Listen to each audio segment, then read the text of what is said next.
So let's try using absolute value in calculations. Makes things a little bit different, but I'm going to tell you something that's really cool. Whenever you see an absolute value of something, just consider it like a bracket.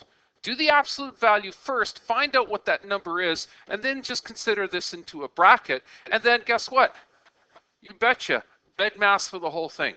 Well, how do I do it? Well, let's do this. It's actually pretty straightforward. Okay, here we go. Look at this one. What's the absolute value of 4? 4. What is the absolute value of -6? 6. Look at the sign in between them. It says to subtract. 4 minus 6 then is -2. But wait a second. I know what you're thinking. In the last podcast, I said all absolute values are positive. Yeah, but look at this. This is a bracket here, and there's a bracket here. 4 minus 6 is, in fact, -2. Look at this one. Do what's in the brackets first. That's what BEDMAS tells you. Consider this to be like brackets. Okay, 8 minus 15. Well, that's -7, but you want the absolute value of this. Answer, 7. Pretty straightforward, isn't it? Okay, so let's go on to C here. All right, check this one out. There's your absolute value, and like I said, treat absolute value like brackets. Do the absolute value first. Okay, so this is 2 minus 7, works out to be -5, but we want the absolute value of that. Absolute value of -5, in fact, is 5. This is multiplied then by 3, and that's all subtracted from 5. Oh, okay, well, I can do that. 5 subtract, well, 3 times 5 is -15. 5 subtract -15 is -10, and that would be your answer. Watch this one. Oh my goodness, this looks just incredible. But one of the things that you should look at this first is notice that the absolute value is around the entire equation, the whole thing. So no matter what you get, you're going to get some sort of positive value here because you're going to absolute value the whole thing once it's done. Okay, let's figure it out. Again, brackets, exponents, BEDMAS. 5 minus 7 is -2. We're going to square that. We know that -2 squared is going to be, in fact, 4. I'm just going to bring these guys along with me, though.